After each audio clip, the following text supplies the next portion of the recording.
Subsets of the database have been published in print form in the National Gallery of Canada Library and Archives Occasional Papers series.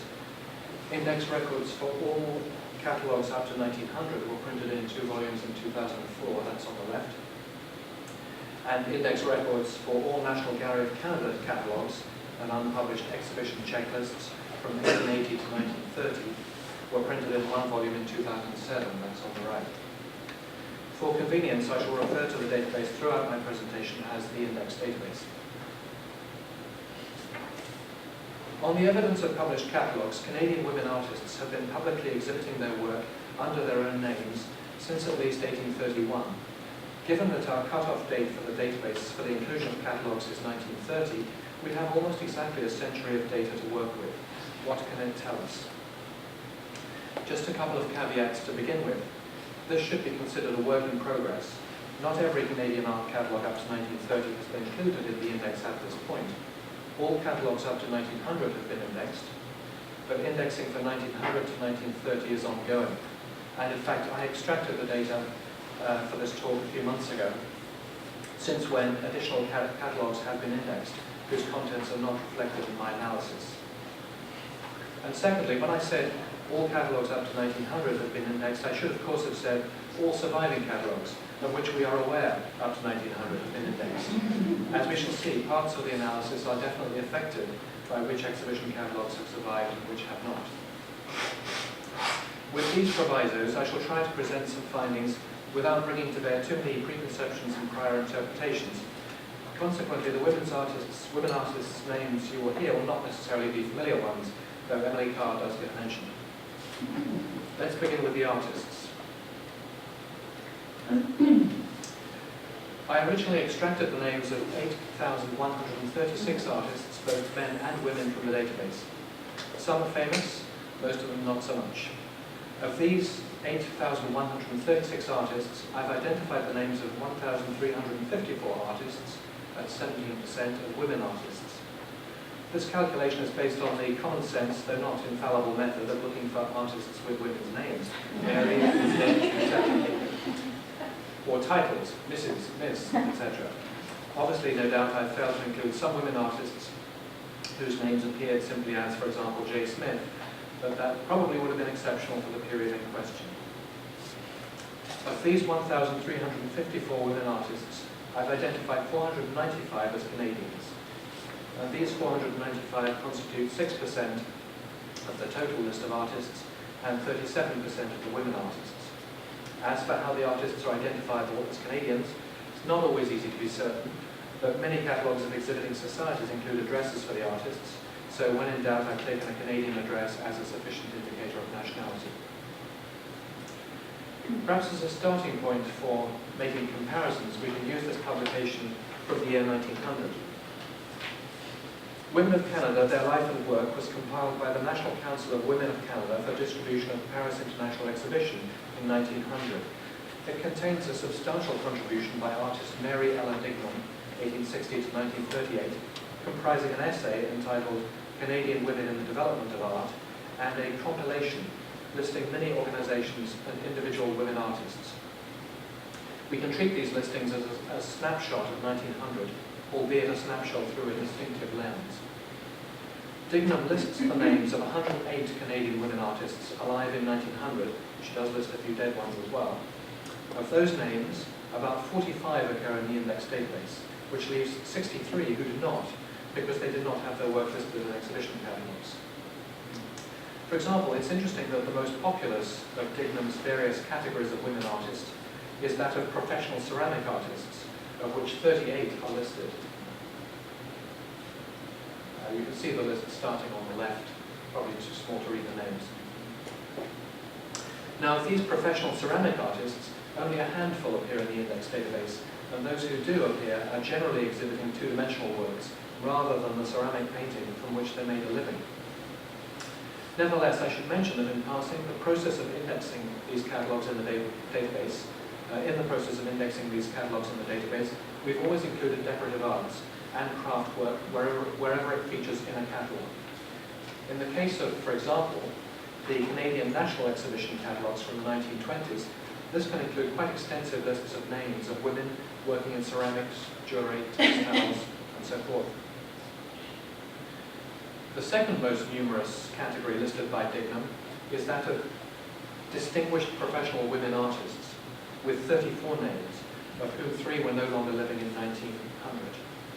6 of the 31 living artists also do not feature in the index database. In some cases, this is because they were Canadian-born, but active elsewhere, notably in the UK. On the other hand, 3 are identified as portrait painters, who worked more by commission than by sales from exhibitions. And 2 of the 3, Margaret Curran of Hamilton and Ethel Wood Gray of Quebec, are noted as specializing in military portraits. Doubtless their work was not avant-garde. The portraits had 2 eyes and only 1 nose, and the medals were all in the right order. But even so, it's a bit dispiriting to see how these ladies have gone from being in a select group of distinguished professional women artists in 1900 to being totally undocumented today. And even Artists in Canada doesn't list them. So I was hoping somebody would jump up now and tell me that their PhD thesis is on history. Obviously not.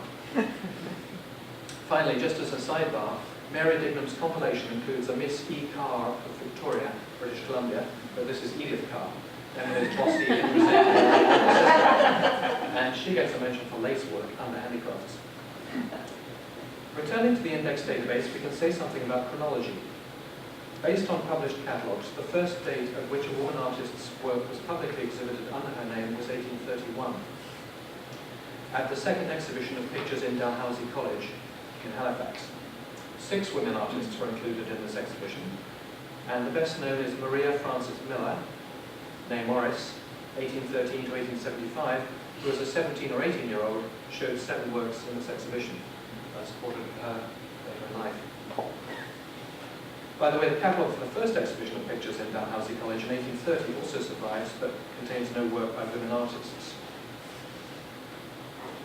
The single artist with the longest exhibiting career during her lifetime was Harriet Ford, 1859 to 1938. She exhibited 2 watercolours at the 9th annual exhibition of the Ontario Society of Artists in 1881, when she was in her early 20s.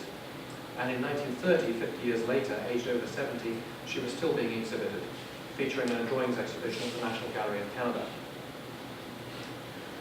Moving on from chronology to geography, here is a chart illustrating the home locations of women artists across Canada during the period. Since these figures are derived from exhibition catalogues, the percentages are affected by the publication history of those catalogues and their survival rates. For example, the relatively high percentage of Manitoba artists is due to the activities of the Winnipeg Artists Society Sketch Club, which maintained a regular output of annual exhibition catalogues between 1916 and 1930. These catalogues happen to have been preserved for posterity. It's possible that there was a similar history of publishing annual catalogues in the Maritimes, for example, but the catalogues have not come down to us. We can also derive some data about the relative popularity of various exhibition venues for the work of Canadian women artists during the period.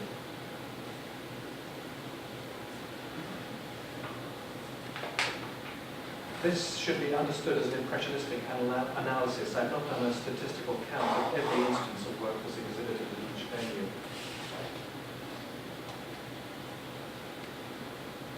And of course it's true that many artists exhibited at more than one venue over the course of their career. For the 495 Canadian women artists included in the analysis, the total number of times they had a work exhibited is 8,358. This does not equate to 8,358 works exhibited, because not infrequently the same work may have been exhibited more than once. Typically, an artist might arrange to exhibit the same style work at the Ontario Society of Artists, the Royal Canadian Academy, and the Canadian National Exhibition for maximum exposure. One example is Charlotte Schreiber's painting The Croppy Boy, The Confession of an Irish Patriot, now hanging in the National Gallery of Canada. It was first shown in the 7th annual exhibition of the Ontario Society of Artists in 1879, also featured in the Toronto Industrial Exhibition of the same year, travelled to Ottawa for the first annual exhibition of the Canadian Academy of Arts in 1880, and then to Montreal for the special exhibition at the Art Association of Montreal, and had several subsequent outings as well. So the lowest number of times an artist was exhibited was once a single occasion only, and this was true of 118 artists, in other words 24% of them. The highest number of times an artist exhibited was about 700 times over a period of 39 years. In the case of Mary Easter-Eve, 1854 to 1921, I say about 700 times because our index records include an 1885 sale catalogue where the 129 oil paintings, watercolours, drawings and pen and ink sketches are listed as being the work of either Mary Read or her husband George Agnew Read without precise attribution to either one. And as you can see, the runner-up for the most times an artist was exhibited was Gertrude Spur Cuts with 463 occasions. As for the average figure, since there were in total 8,358 occasions when the work of a Canadian woman artist was shown, and there were 495 artists, we can say the average career of an artist included having work exhibited on 17 occasions. Mary Read was one half of a hyper-productive artistic couple, and a similar dynamic seems to have applied to George Read's second marriage to Mary Rynch, 1877 to 1969, who had works exhibited 265 times over a period of 7 years, and whose career, of course, continued after the 1930 cut-off point of the database. Mary Rynch's average of 38 works exhibited per year compares with that of Dorothy Stevens, 1888 to 1966, who had work exhibited 151 times in a period of 4 years. But making comparisons of this nature between individual artists is challenging, because the frequency with which artists produced work and the frequency with which they exhibited it are two different measures. For example, Emily Carr does appear in the index database as having exhibited 47 works in 2 years, her Annie Mirabeles of 1926 and 1927, but this is clearly a reflection of her non-linear exhibiting career, quite different from the steady production line from studio to exhibition walls maintained by other artists, some other artists. In addition, productivity may have been affected by the choice of medium, printmaking being potentially less time-consuming than oil painting. Only a more detailed study of the individual careers of these artists could supply the answer. Which brings us to the question of the media favoured by Canadian women artists during the period. Again, this is an impressionistic rather than a precise analysis, and there are probably few surprises here. Oil painting predominates, followed by watercolours. I had hoped to be able to generate some figures for Canadian women photographers as an emerging group of artists in the period in other media. But thus far I've only identified one, Minna Keane of Oakville, who exhibited 4 photographs at the Canadian National Exhibition in 1925 as part of the 34th annual Salon of the Toronto Camera Club. Mary Digname's compilation for the Paris Exposition of 1900, cited earlier, lists 4 ostensibly Canadian women photographers, but none of the 4 names occurs in the database. Finally, we may turn to economics and the question of the prices attached to exhibited works. It's important to note that by no means all the works are priced in the catalogues. In particular, portraits tend not to be priced for the obvious reason that they were usually painted on commission rather than as a speculation. The point of exhibiting the work, apart from gratifying the vanity of the sitter, was not to sell it, but to attract future commissions. For the artists for whom works appeared with a price tag attached, the lowest personal average for any individual artist was just $1. At the other end of the scale, the highest personal average was $858, which was the average price for a work by sculptor Florence Weil. And we can also determine the average of all the personal averages. 331 of the 495 Canadian women artists attached prices to their works on at least one occasion. The total sum of their individual average prices is $24,703, which means the overall average price is $75. Incidentally, while Florence Weil's companion and fellow sculptor Frances Loring, 1887 to 1968, was not far behind her, with a personal average price of $805.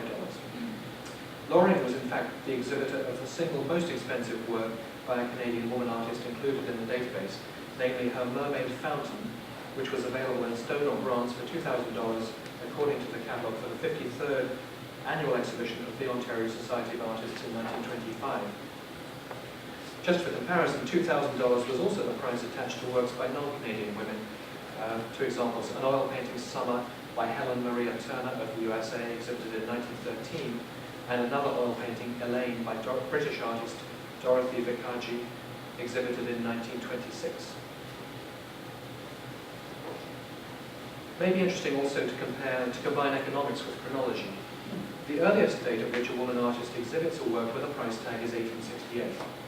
An artist named Ida Braubach exhibited 4 oil paintings at the Society of Canadian Artists exhibition in 1868. These were priced at $25, $25, $60, and $100, giving an average price of $53. But Ida Braubach was perhaps a special case, which allows us to broach 2 thorny questions at once. Firstly, we can make a clear comparison with the prices being asked by a male artist of similar standing. Her fiancé was also an artist, the painter Adolf Vogt, who exhibited 6 works at the same exhibition. His works carried an average price of $103, in other words, almost double hers. And secondly, we can speculate about the effect on Ida Braubach's prices of her European training and background, something both she and her fiancé had in common. Neither one, in fact, spent more than a few years in Canada. It may be significant the overall average price for this exhibition, men and women with varying degrees of Canadianness, was $40. In other words, a bit below the average for Ida Braubach herself. A better early indicator for priced works by Canadian women artists seems to be the third annual exhibition of the Ontario Society of Artists in 1875. 3 works by women artists were priced. Anne Blackwell showed 2 works priced at $35 each, and Miss E.K. Westmacott showed 1 work also priced at $35. A total of 154 works by male artists were priced, with an average of $45. We can also make comparisons of prices at different exhibition venues. I've analysed the 832 priced works showed at the 10 Women's Art Association of Canada exhibitions for which we had catalogues, covering the 10-year period between 1891 and 1901. The overall average price was $20, quite a low figure. For the purposes of comparison, wouldn't it be neat if there had been an equivalent society called the Men's Art Association of Canada, with branches in various provinces, but unfortunately that's not the case. Instead, I've analysed the prices at 2 other venues open to both men and women at the midpoint of the same 10-year period, i.e. in 1896. At the Toronto Industrial Exhibition, the forerunner of the Canadian National Exhibition, in 1896, the average price for work by women was $34, the average price for work by men was $50, and the average price for work by both men and women was $46. Similarly, at the Ontario Society of Artists annual exhibition, 24th annual exhibition in 1896, the average price for work by women was $27, average price for work by men was $54, and the average price for work by both women and men was $49. And finally, it seemed worthwhile to compare the prices in the 1875 Ontario Society of Artists catalogue mentioned earlier with those in an Ontario Society of Artists catalogue right at the end of our time period, namely their 58th annual exhibition in 1930. So in the 1930 exhibition catalogue, the average price for work by women, $270, average price for work by men, $353, and the average price for work by both women and men, $332. So the good news is that artists were being better paid for their work. And the bad news, well, I hope to end this presentation on a kind of upbeat, optimistic note, because I did a calculation which suggested that the economic gender gap between Canadian men and women artists would be closed somewhere around the year 2205. But I redid my calculations and found I got the sums wrong. So on that rather pessimistic note, I'll finish my presentation. Thank you.